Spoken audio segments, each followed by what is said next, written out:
Oh, hello, Saturday Probers. Just thought of that name. That's a good name, isn't it, for this? We got we did have Lance, but we've got She Made Me Do It. Lance is normally part of the band, but he obviously doesn't want to be interviewed tonight, does he?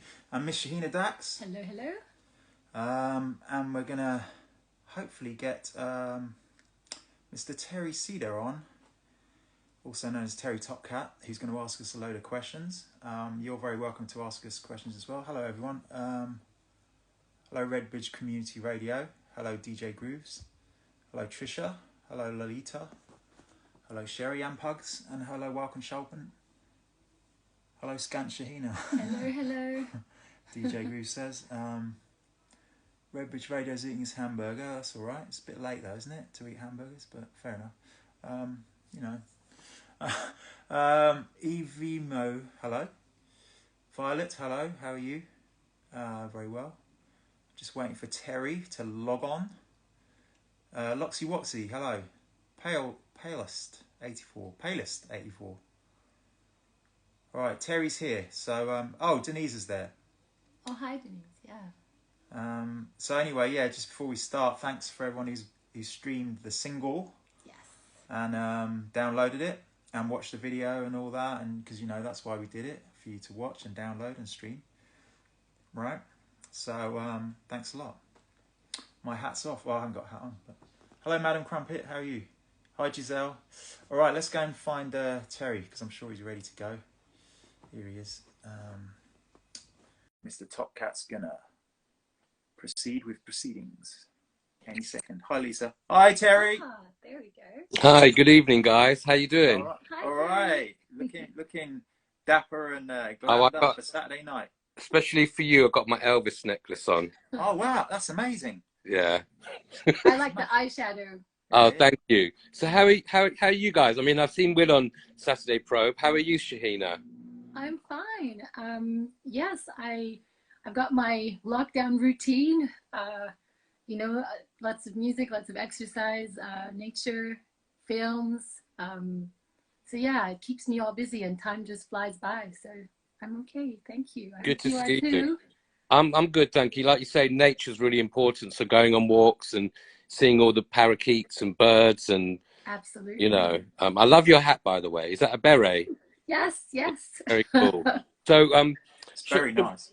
Very nice. So should we start from the beginning? So you guys were in Rachel Stamp, and then after the band disbanded, did you do a lot of solo stuff with various artists, like guest guitaring? Yeah, I did. I did a lot of sort of session stuff. Really, I wasn't in a band for quite a while, but we kind of did a couple of reformed sort of Rachel Stamp one-off gigs. But that was before we started doing this, But there was one point where we started writing for a new Rachel Stamp album, which never really kind of got done for one reason or another. And we had a load of songs, so we just thought we might as well just finish them ourselves, and that's how She Made Me Do It was born, really. And go back a little bit with Rachel Stamp. What was it like being in a band with three guys, Shahina? Oh, it was fun. They're atypical guys, so they weren't like other guys I met in bands. They were so lovely, really, and really loved music and treated me the same. We were just really good friends, and we had so much fun. No, it was quite exciting. Very, very exciting. And that makes it more pleasurable being in a band and the experience. And yeah, because going on tour so much, because we toured all the time, and I saw how other guys sometimes treated women, and I know it's all come into popular culture now, but I could see, especially in America, actually, I saw a bit more of that going on, and I never really experienced that. But also, I'm quite a strong person, so I wouldn't take any crap anyway. For you.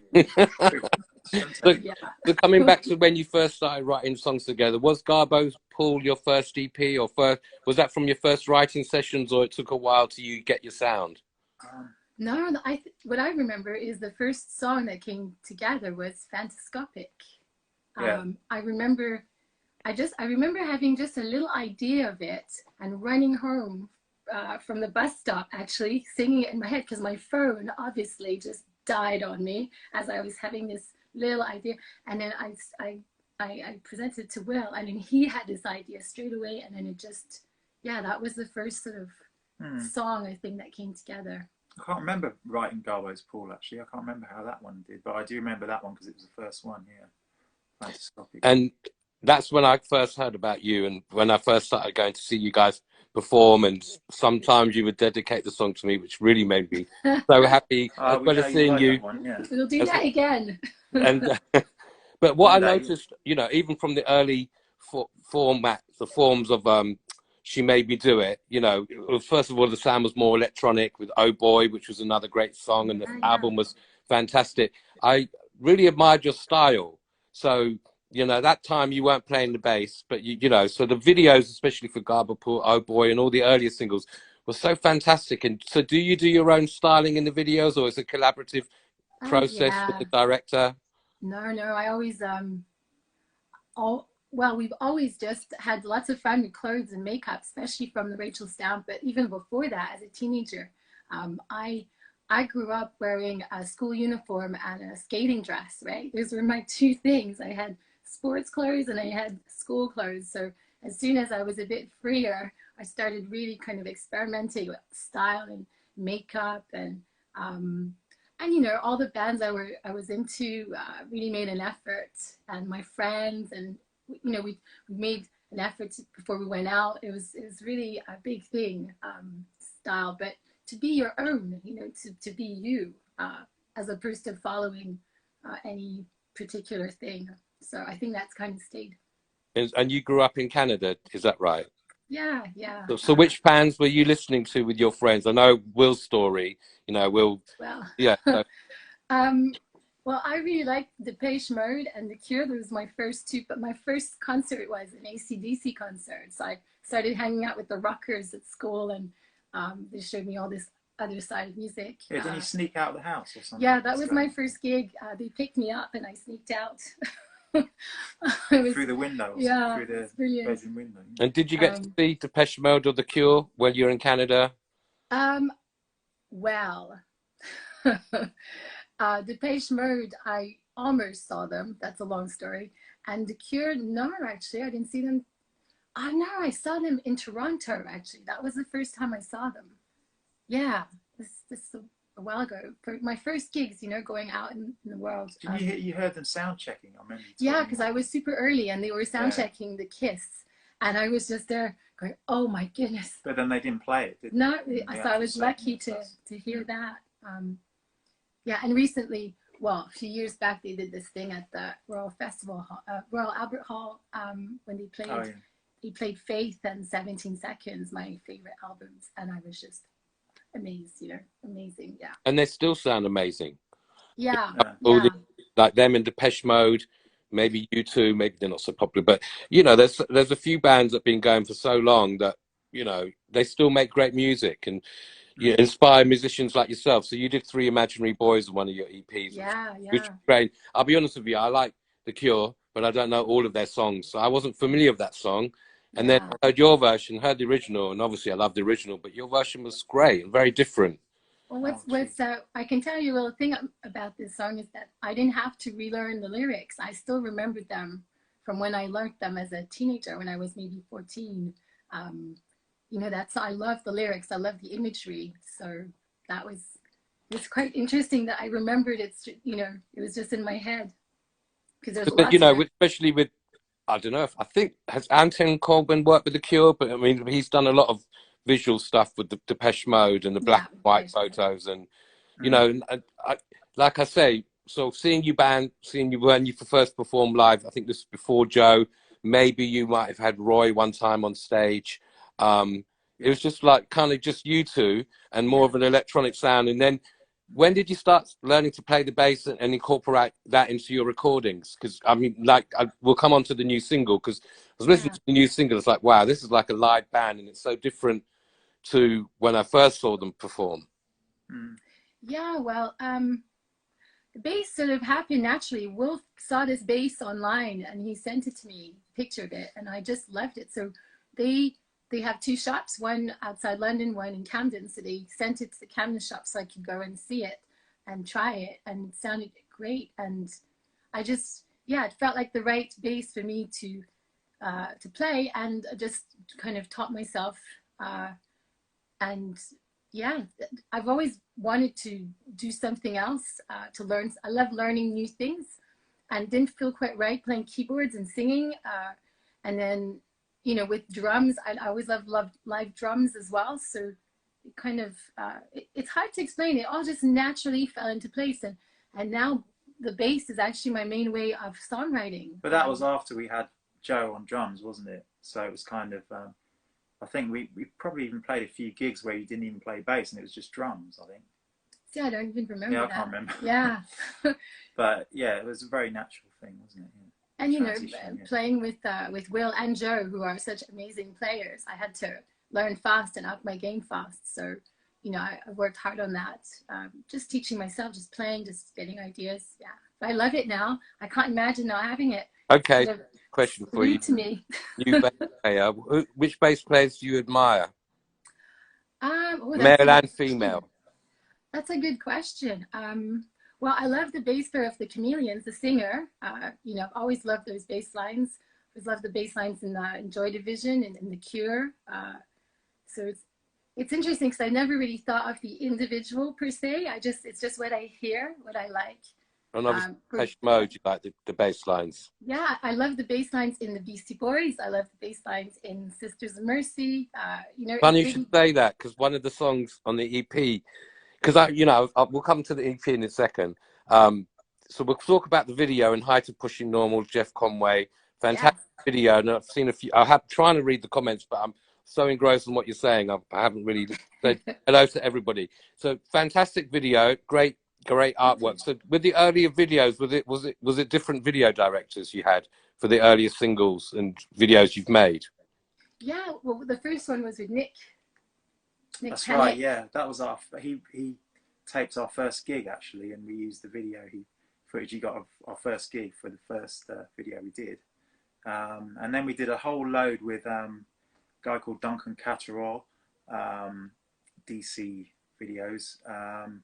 But all those were kind of done when it was a lot easier to go in a studio and, you know, have makeup and all these, you know, people, very small crew, but a kind of crew, you know, that could, where you can do the video properly. Obviously, these days it's easy for us, which is why we did that animated one for the Cure cover last year. And this one, we shot everything at home, you know.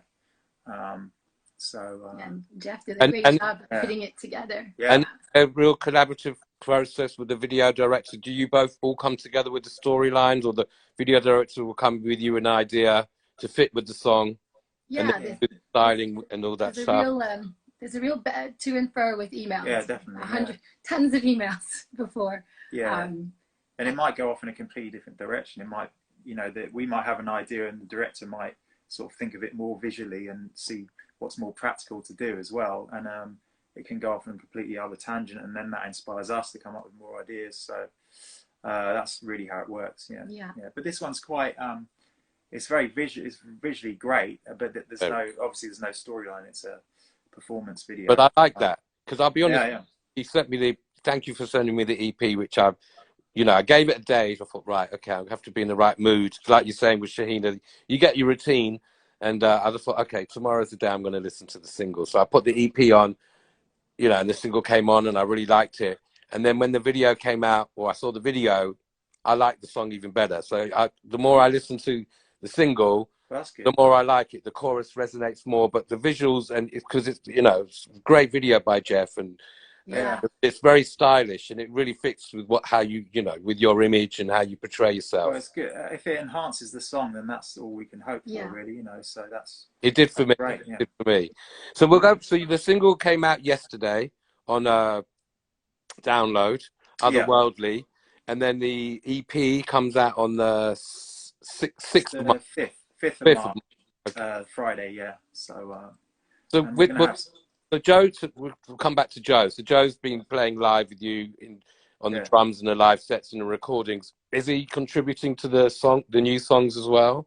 Yeah, that's been a fun. See, it's constantly developing, which is great, and it's really natural. It just happened. He started getting some ideas in the rehearsal room, and then just evolved from there. And the CP, there are 3 songs, I think. That's it's the 3 of us. So that's really which ones? cool. Which ones?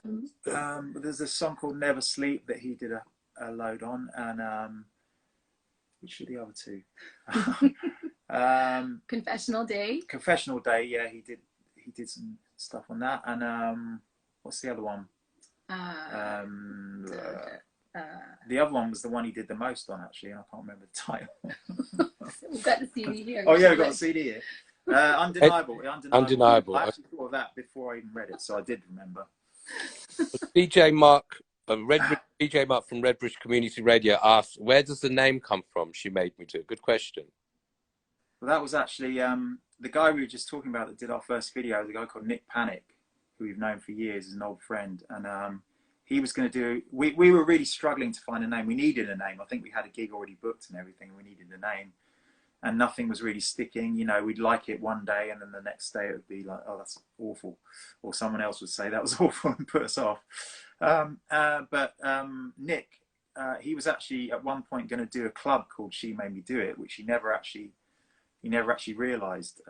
He's a very cool DJ. He used to DJ in all these really underground clubs in Soho and stuff. So that was club idea, and so he already had that title, but he'd never used it. So he said, "Why don't you call yourself that?" And we were like, "Okay." And then, the next day we thought, well, it sticks in your head. It's kind of, and we like the abbreviation of it as well. It kind of, SHMMDI kind of works quite well. So yeah, I guess we're stuck with that. You've had quite a bit of radio play already with the single. Yeah, it's been a lot of radio play, a lot of playlisting on Spotify, which is what we were sort of. That's the reason we put it out digitally, really, was to kind of get out of into all those avenues, all that online stuff. So, and it seems to be going really well. It's all a bit of an experiment, really, because normally we play a gig and we sell CDs at the gig and T-shirts, but now it's kind of like we're forced into looking to these other avenues to get it out there. But it seems like a lot more people are hearing it than when we put out stuff before. So. It's great, and we got the CD. The CD will be coming out soon. Well, so. You're pretty active anyway on social media, so and you play with different bands, and you're very, amiable, so not personable, and you always look after us all very well, and always everybody, and that really resonates with us all. We love your music. We're in lockdown. Something new's coming out. Great visual video. So let's talk about the EP. So it's got 6 songs on there, and the other song. So when I first started listening to the EP. Again, like I said, the video, really enhanced the single for me. And then as soon as I heard Confessional Day and the tempo started really fast and it just really got me. It was just such a great, catchy song. So what's the idea behind the song? Do you mean lyrically? Yeah, well, it's a bit dark. It's because I watched a lot of films. I've been watching a lot of films. I love cinema. I used to go to BFI quite regularly, and now of course it's shut. So, but that was influenced by this story of a couple that goes through this terrible tragedy and start blaming each other, and it turns to violence. And they're kind of stuck together in this pattern of violence because really they're both so sad. And I should say that we're talking about films because I don't know if you've heard. I saw this amazing 17-year-old. He was 16 at the time when Will was doing a gig at Scamp Regard in Monarch in Camden. He had this young kid from LA called Velvet Styling Support, and his dad Roger has got like a publishing company, kind of like a label, and he's always looking for songs to put into movies and adverts and all that stuff for syncs. Especially with the She Made, well, both actually, for Scamp Regard, because there's not really much vocals. I know I love your vocals and I love you to sing more, but especially with She Made Me Do It, and your great imagery and styling, but also the sound's really cool. You sound very English, which I think is a great thing as well. There's not many bands you know, I can't think of any bands that sound like you. So you started off more electronically. Now it's more of a live band. So yeah, I think your songs would really work well with something, you know, with other visuals which are not yours, you know, like in film. Yeah. Well, that would be great. I'd love that, of course. You know, I love music, listening to soundtracks. Yeah, it can add so much to a scene. Or sometimes silence is good too. And then when the Absolutely. music comes in, it just really lifts. Yes. So for the video for Otherworldly, did you both do styling together, or was that collaboration with Jeff, or just you two? The styling, what you mean, the clothes and stuff? Or? Clothes and the jewelry that you were wearing, and No. Oh, that's just well, the clothes and the stuff, that's just me just putting stuff on. And actually, I just put it on just before we started filming. Well, I hadn't planned. He advised stuff like makeup, didn't he? More than clothes, I think, because there was that kind of silvery. Yeah, he wanted look. Yeah. He wanted two different looks in a way for what I was going to do. So that tells you two things. And of course, no makeup artist, so you have to do it yourself, which is quite fun. I've really tried to do that. I did ask him which guitar to use as well, because I've got too many and I love them all and I just want to use them all. And obviously it's better to just have one in the video. So I said, Jeff, do I use the pink or the black? And he said, well, I guess I'm more of a goth, so use a black. And that was. And you said you recorded the visuals at home and then sent them over to Jeff. Yeah. I filmed Will and Will filmed me. Yeah. And those photos we just did as well. We did all that at home as well. Yeah. So, it's all possible. You just have to be really creative. Yeah. So okay, we're talking about lockdown, and we hopefully on Monday we're going to see if maybe they're going to be a bit reduced. But you've actually done live recordings, haven't you? With Joe, of a solo set of Scant Regard, and yourself, as she made me do it. So when is that coming out? How many songs are the songs from the new EP on the live performance? Yeah, it's like I think it's about 45 minutes. So it's a whole set, and we're doing every song that's on the EP. So all 6 songs are on there. So it won't be well. There's a few old faves as well, but you know, it's mainly going to be focused on the new stuff. So, but hopefully that'll be out in a couple of weeks. We're still waiting. It's kind of a bit out of our hands because there's a company that's putting it out, and they have a site that they stream it from. So we're just waiting, and hopefully, I mean, I'm hoping it will tie in with the release of the EP, so which is in a couple of weeks. That was great, yeah. That was really fun to do because it was like it was a live performance. You know, we did everything live, and the crew there were our audience. You know, it's a small audience, but it was still playing these new songs for the first time in front of people. So it was quite fun. Yeah. So, have you had any other good response, like confessional days? I had a good response from. I think, did you mention it? No one's heard it yet, really. Yeah, you're like. But as long as you like it, that's good. It's good to. It's good to know because we're so happy with all 6 songs that it's hard because obviously you can't push them all at once. You want to, like, we want to do another single and try and push that on and get some press for that and all that. So maybe do another video as well. Yeah. So it's good to hear that because I wasn't even thinking about that song really. My favorite song is a song called Nowhere Land, which is on there. That's my favorite song we've ever done, I think. So really, oh wow. Yeah, but then you know it's hard to be impartial sometimes when you're actually very strong chorus, Nowhere Land, and I love. Yeah, it. I think so. Yeah, I love it. Yeah, it gives me goosebumps, as they say in America. Or well, I have to say my song, and I can't stop playing, is Endgame. That is. Well, that's one that I love playing. I love the story. Tell me the story. So this is the last song of the 6th EP, which is out on the 5th of March. This is called Endgame. And then you tell me about what the lyrics or what the song's about, and then I'll tell you what just stood out straight away from that. Okay.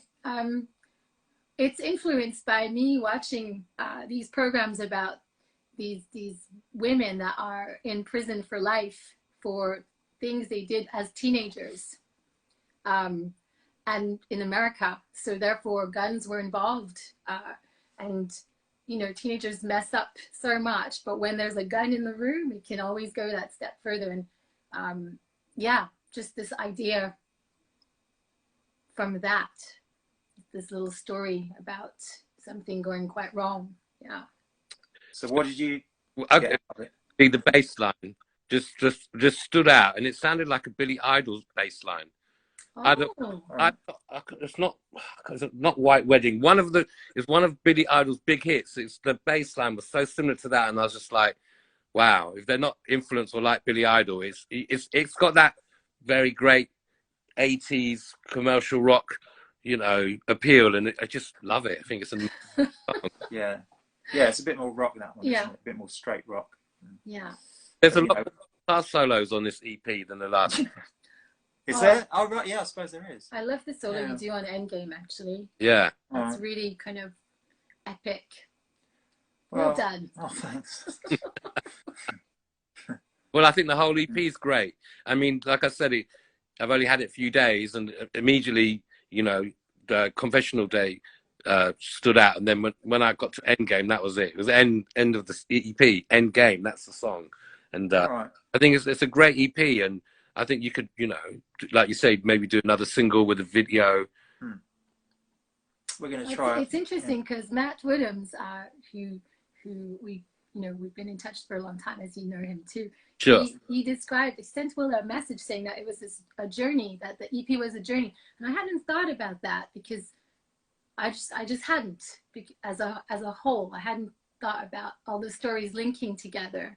And I listened to the EP again with that in mind, and there is this kind of subliminal link somehow, and Will chose the order, and it really flowed well. So that's something I hadn't really picked up on.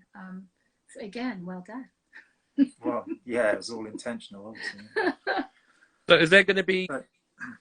So when I first heard Garble's Call, which was from your first EP with the amazing video, I love the remix that Martin and Lloyd Price did. Oh yeah. The Zig Sputnik remix. So am I right saying he's done a remix? He's going to be doing a remix? Yeah, Lloyd's remixed Otherworldly, so that'll be on. We're going to do a little EP of remixes of Otherworldly. Right. Waiting for about 3 more, I think, to come back.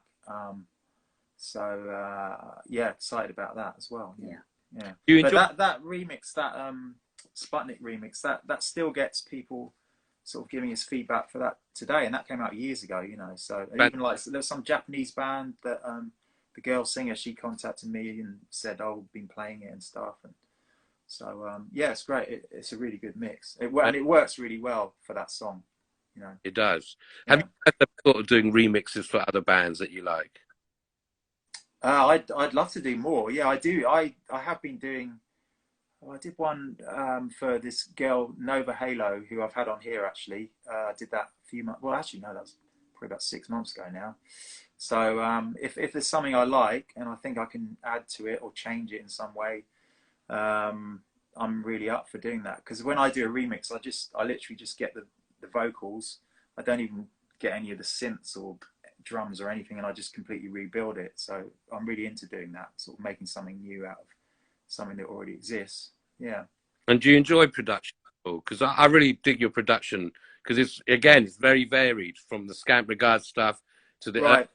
Made Me Do It to like now, which is more of a live band. Yeah, no, I mean, we've had quite a lot of experience recording in bands before, with Rachel Stamp, we were doing that for years, but I never thought we captured the live sound of a lot of the bands I've been in before completely.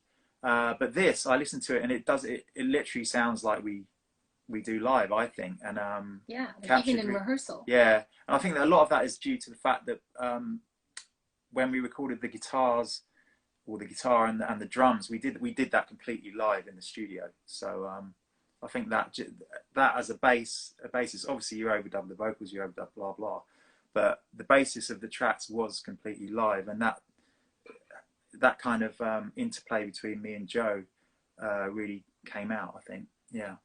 And we've been rehearsing a lot as well. Yeah. We haven't really stopped rehearsal through this whole lockdown, except when you were really not allowed to. But yeah, so I think it's made us even more connected as a band. Yeah, definitely. Yeah. So may I ask? So you used to play with the Selector, and Shaheen obviously with Rachel Stamp, and you're good friends with David Ryder Prangley, and you're all in Rachel Stamp together. Does he like She Made Me Do It?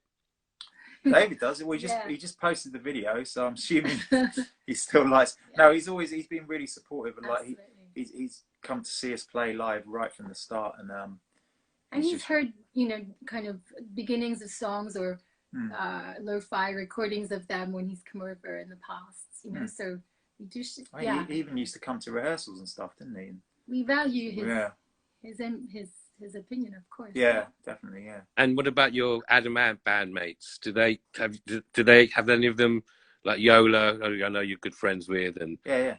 Any of them listen to it, or they like She Made Me Do It, or? Yeah, I mean, I'm in touch with Yola a lot, and she really likes the new video and the new song. So, haven't spoken to Andy for a while, actually. I did ring him, but that was before we put this out, so I'm not sure what Andy thinks, and I haven't spoken to anyone else really. So I don't know. I have no idea. What's plans after the you know, when you say hopefully coincide with the EP released commercially on the 5th of March? Hopefully that live performance of Scant Regard and 45 minutes of She Made Me Do It. Is there more writing plans, Joe, and then obviously keep on rehearsing, and then once the lockdown has eased, and hopefully I can't even put a timeline on it, when there can be live gigs. I mean, as working musicians, it must have been so hard. I know you're both, like you said, keeping yourself busy, but you must get that thrill of going on stage. I know it's a lot of traveling, and you do your coffee post well and stuff like that, but you know, that thrill of playing live, the interaction with the audience, seeing the audience reaction. I've written all these songs, and you know, you just want to perform them. You must really have missed that. Well, for me, my tactic is to stay in the present. I literally think just maybe a week ahead, and that's it. And it's kept me in a really good place throughout the whole year. I'm really serious about that.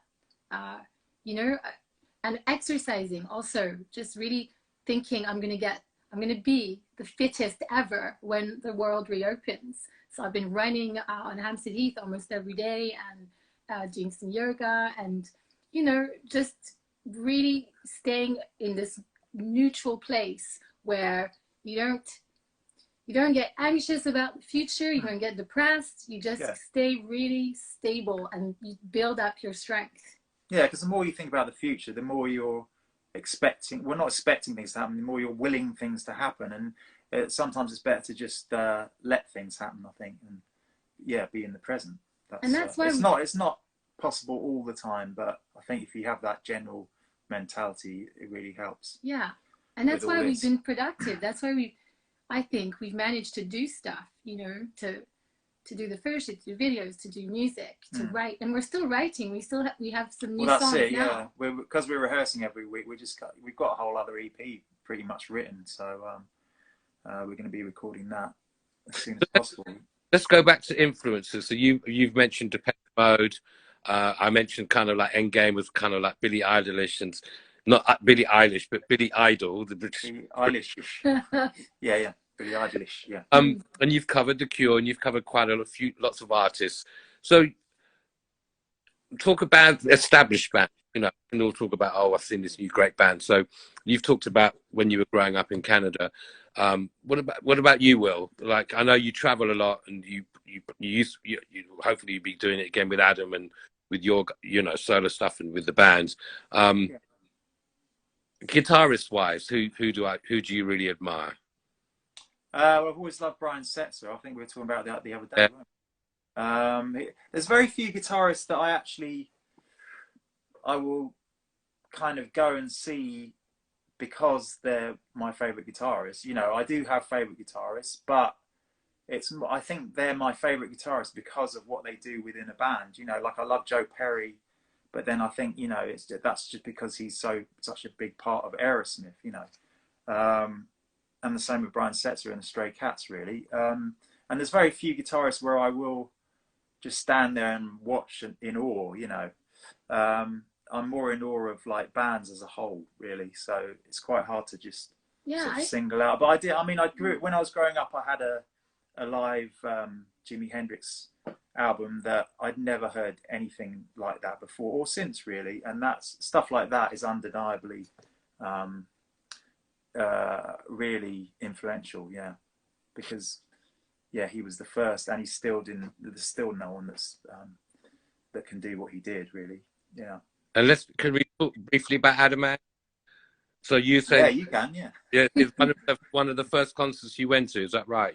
You It say was the very first concert I went to. Yeah.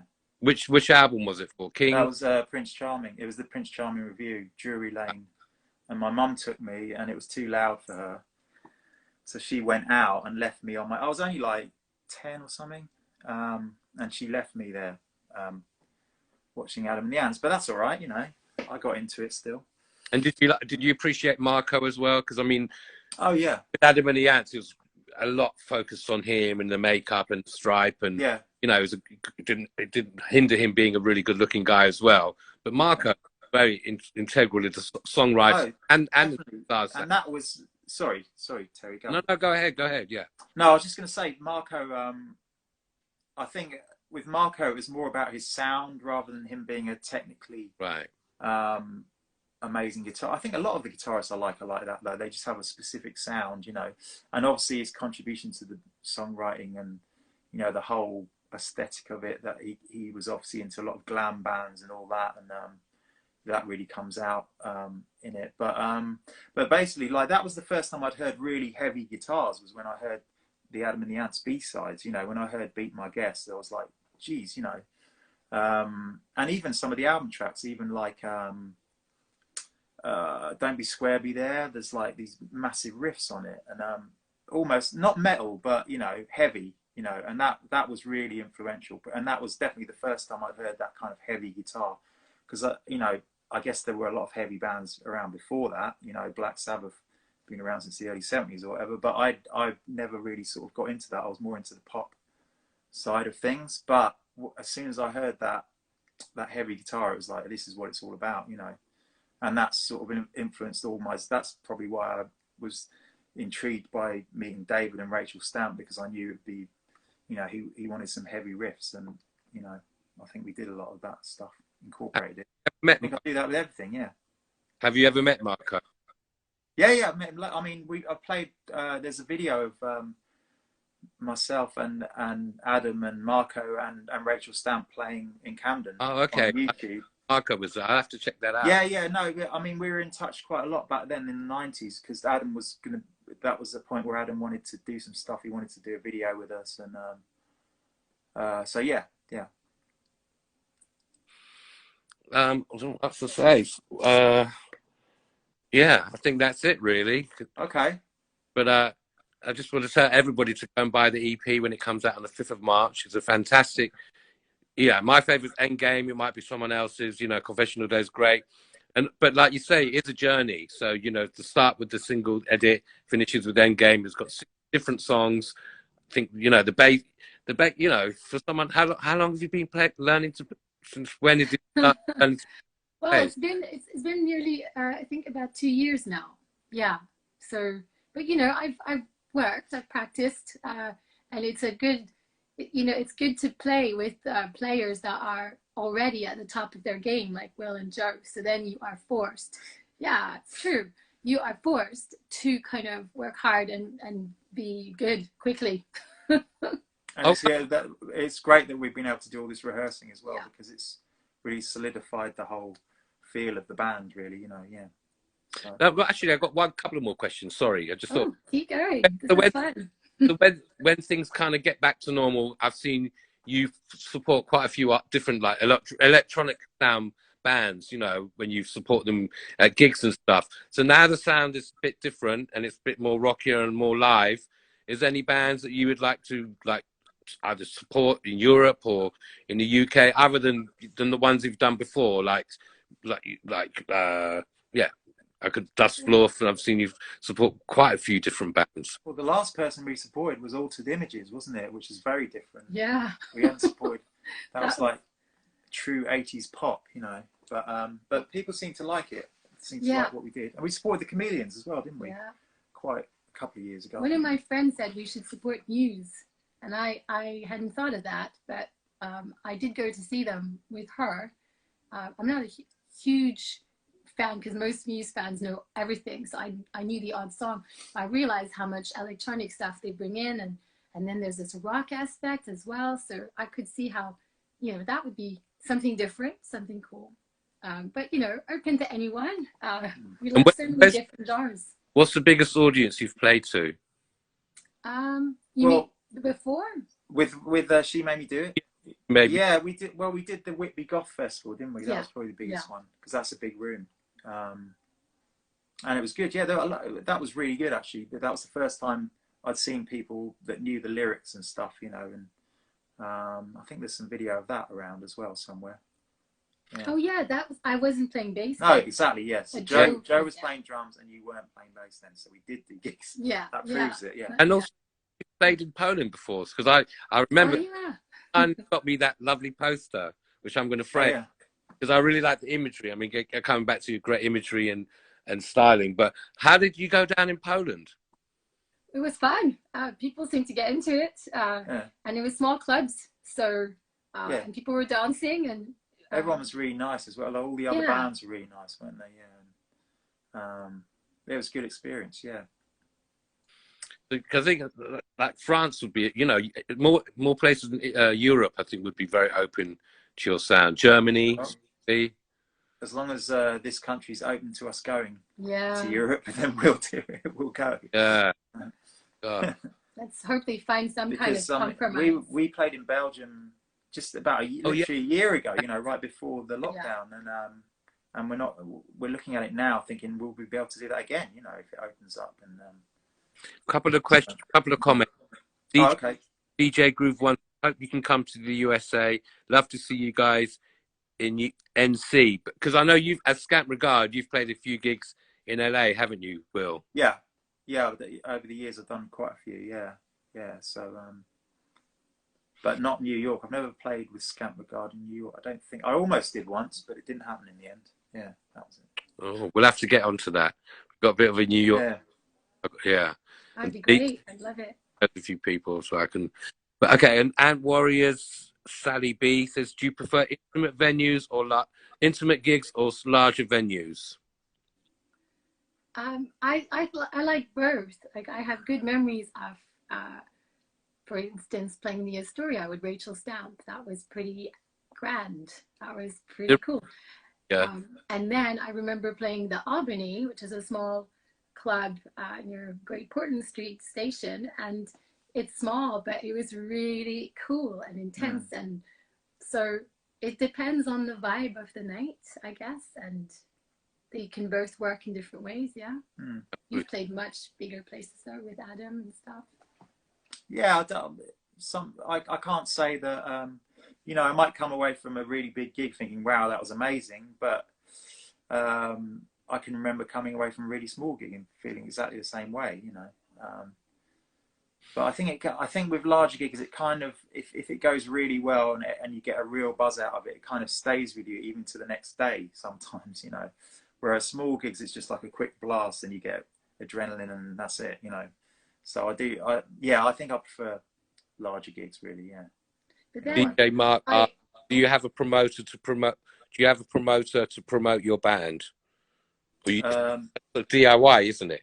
You'll do it yourself. Yeah, pretty much. I mean, we've had sort of independent promoters that have helped get us gigs, you know, but we haven't got a designated person that promotes us, no. So, and yeah, do it ourselves. Let's talk briefly about the state of the music industry, because, you know, before lockdown, back in the day, and this is how Will and I met. We met years ago, briefly. I used to have a job, maybe like 6 months at Dave Stewart's Anxious Music publishing company, and Will and Will and David were signed to Dave Stewart's publishing, Anxious Music, weren't you?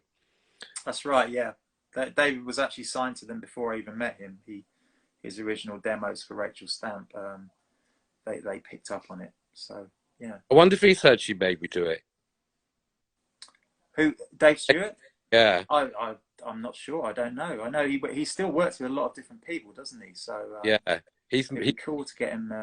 He moved to lend his ear. Yeah, he moved to the Bahamas. So he's. Oh, okay. Well, yeah, we'll go out there. Yeah, we'll go out there and do some demos. Get him on the phone, Terry. I don't know him that. I don't know him that well. Don't know him personally. You know his son though, don't you? I I met his son. Django. I met his son. That was only about a year ago Yeah, as well, actually. Yeah, marvelous gig. it's really nice. Yeah, Oh yeah, you were both there, weren't you? at that gig. Yeah, Yes. the 100 Club. Yeah, yeah. So has Mark Ormond ever heard your stuff? I think he'd really. Um, I'm not sure actually. I don't know. I've sort of met Mark Armand very briefly at festivals and things. You know, I just say hello, and he's always brilliant. You know, so I always say well done, encourage him. You know, these people need encouragement. Um, but I've no idea. No, I mean, I know Neil X as well and stuff, and he plays Great with him all guy, the time. great guy. In So, fact, yeah.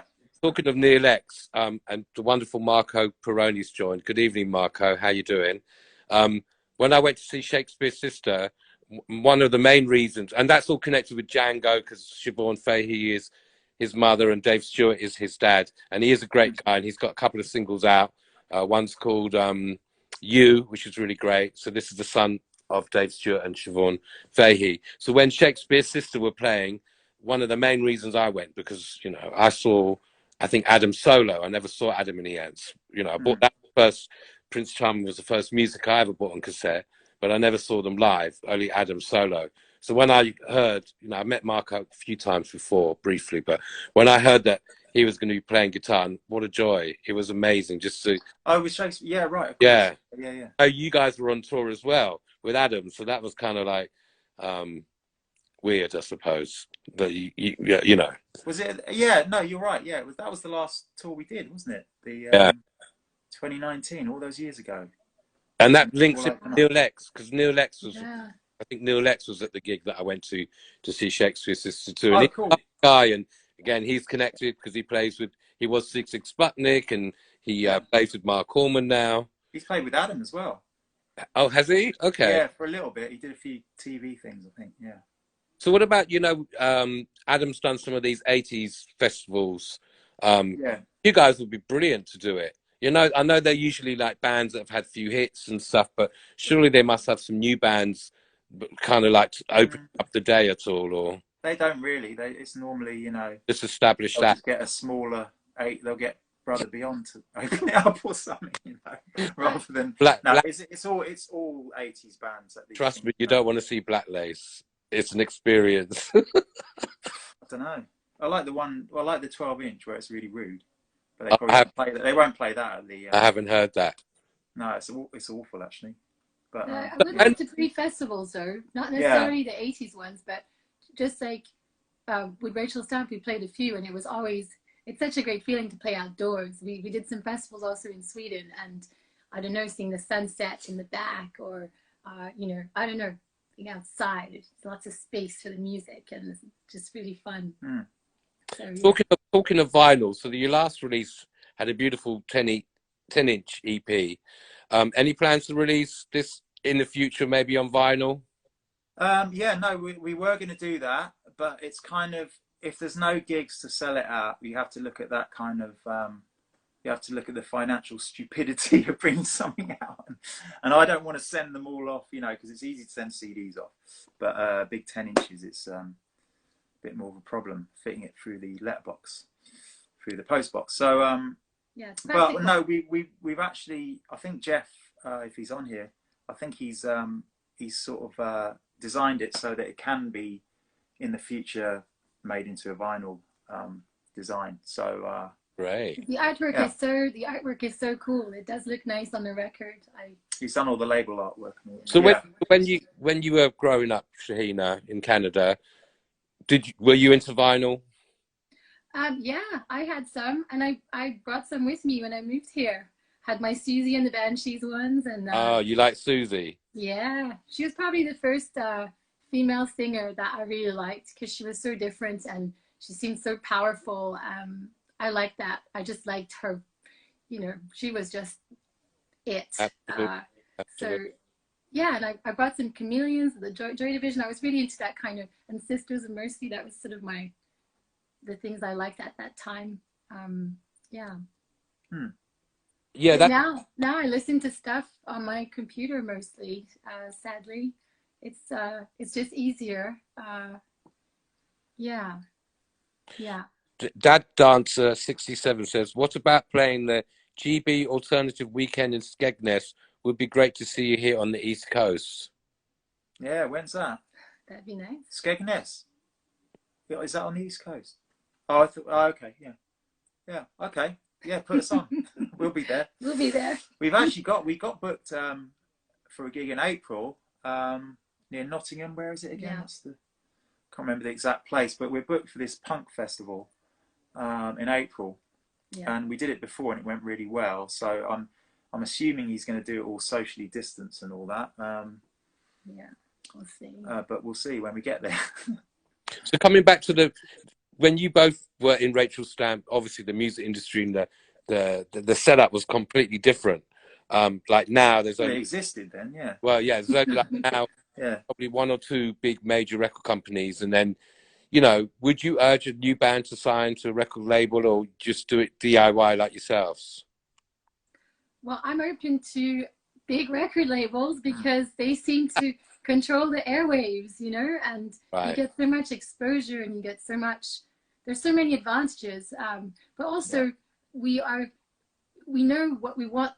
So we know what we want the record to sound like. So it wouldn't be someone guiding us with the sound. We wouldn't want that kind of control over the art, over the look, over the music. So it would have to be someone who just liked us and wanted to maybe lift us to a new level. That's what I think their role would be. I think one of the good things about today is that, there's plenty of negative parts about the way the music business is today, but one of the good things is the fact that you can do it DIY, and then if a record label does pick it up, you're already formed and you already know exactly what you want because you've tried it all out yourself.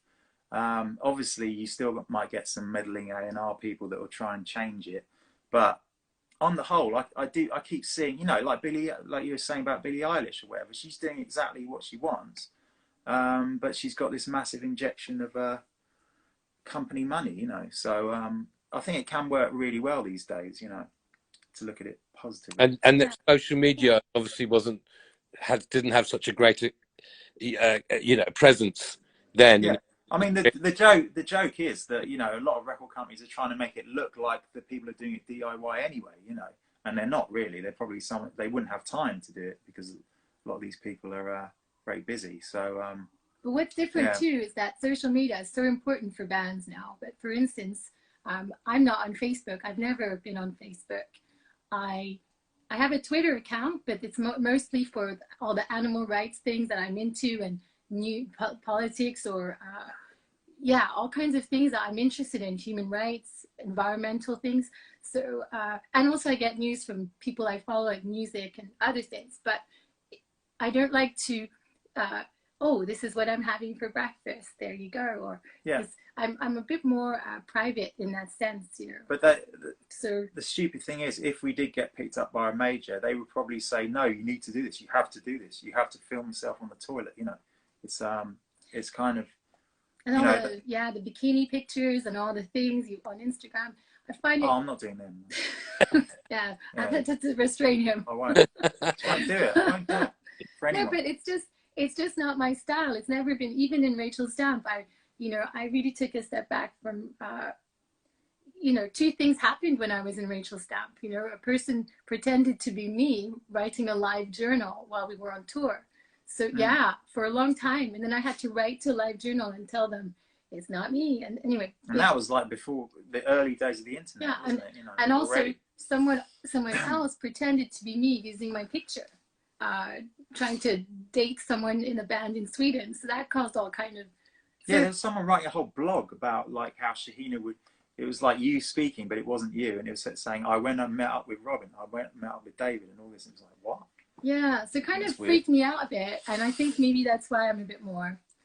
People ask me questions directly. I'll be truthful always, but I won't just put stuff online about myself. You just leave it to me.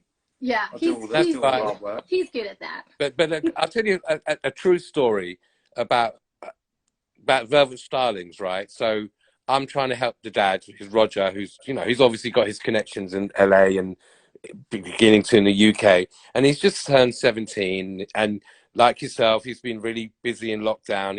He's recorded, and he's in a very, I suppose, privileged situation where he has a easy access to a recording studio and can write with his dad. So, so he was being very creative. He's recorded like 2 albums in lockdown. So I've got a friend in a major record label, and he's actually the MD. And I thought, okay. And every time I see his posts on Instagram, and he's a lovely guy, I would never say anything personal against him because he is a really lovely person, but that's just his job. And every time I see some of the artists that signed to that label, it's Island Records. So they've got a long history of such great music with Free, Grace Jones, Bob Marley, and the way Anyway, they're a classic UK British label, and they really support their artists. I thought, okay, I know this kid's from LA, but his music's very 60s and he's influenced by the British invasion. So I thought, okay, I'm going to give him a ring and see if if I can send him, like I sent to you, World, the album stuff. So immediately he's like, oh, what's the numbers? And I thought, wow, that's reality of the industry now. They haven't even listened to the music first. They just want to know how many followers on Instagram. Have they got TikTok? Have they, obviously, like we were talking about Billie Eilish. She's 18. She got massive, and she's very talented. So, and she's been promoted really well, and she's got her brother writing the songs.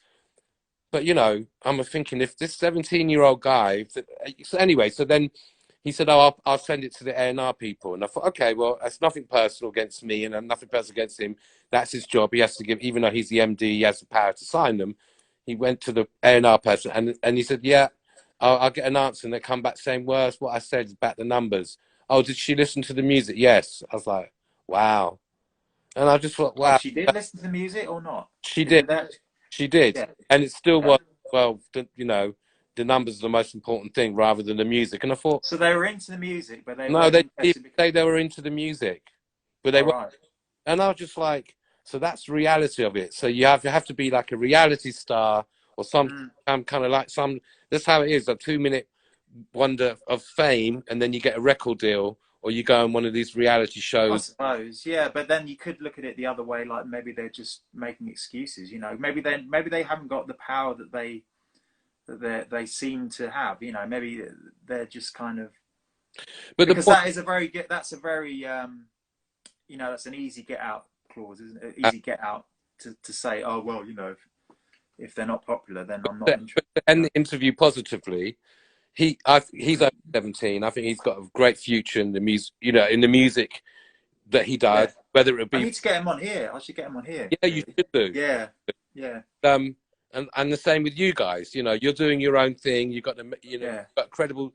I've seen the transformation from more electronica to a live band. You like you say, it's developing all the time with Joe on board as well. So. Irrespective of whether big labels involved or not, you're doing what you want creatively. So and music you want as well. I mean, but from my experience, the worst period of Rachel Stamp was when we were signed to Warner's. They did nothing with us. And that was back in a time when there was a lot of money, being put into a lot of bands. So we did much better when we were on independent labels. After that, we had much bigger audience as well. But also the focus for me personally is about writing better songs each time. Maybe it's because I'm not so involved in the social media aspects. My brain's just not there. I'm much more focused on trying to write better songs and then hoping that if they're good, people will listen to them at some point, while I'm here, while I'm not here. Well, I'm like Will. I'm very active on social media, but, and I like, my friend in New York called me a tastemaker. Yeah, okay, that's good. So I can't remember which Facebook friend it was. I posted I think I posted Bones, because that's a really great video, and it's like you showing you three of in a live performance, live band, and one of my friends like, oh my god, I haven't heard this band, I love them, and so I think, like you say, there's a lot of negativity, but the power that a video, a good song, or the internet can get and also now it's easier to have access to your fans or people who buy your music. And like I say, Will's very amiable to all of us, and every time he does his Saturday probe, hello, and I think he loves it. Why we love him, you It's know. so weird because I never, you know what, I never used to be like this. I used to I used to not even go out after the gigs or anything. I've said That's this on here true. before. I've seen And it. I was just like, We were both backstage. Like, it was David and Robin. Antisocial. That Yeah, went out. we let the other two because they're, you know, Robin's that, he's that person that wants to meet everyone and everyone wants to meet him, and that's fine, you know, fine to just leave it to them. But now, yeah, I don't know what changed really. So I'm gonna stop because it's 9 o'clock. Just want to say hi to one of Yeah. the Velvet Styling members. I think it's Foster or Hudson, one of them, because he's got two Oh, no. young brothers playing with him. Now they've got another, so there's 4 of them. So you should get either, if not the whole band, or maybe just Christian on your I'm Instagram. going to get Christian on, yeah. Next week I've got Ben Ellis coming on, who plays with Iggy Pop. Iggy Pop. I'm going to look forward. And Mark Harmon, who plays with, so that'll be cool. I've known Ben for years, so that's going to be really nice to see him. But yeah, thanks a lot, Terry. Thank you. It was such a good interview. You should be doing this all the time, you know. It's like a conversation. It's fun. Hopefully, I'm going to be interviewing this guy called Chris Cowie, who was behind the Tube and Top of the Pops, and talk about the lack of music on TV. Only just, you know. Anyway, thank you so much. The singles came out yesterday digitally. Comes out on the 5th of March, 6-track EP. The wonderful video by Pushing Normal, Jeff Conway, is on now online on YouTube. This has been the wonderful She Makes Me Do It. Thank you so much for giving me the opportunity, and I love the notebooks, by the way. Thank you so much. I'm glad you got it, yeah. Oh, yeah, so much. Okay, guys, thanks a lot.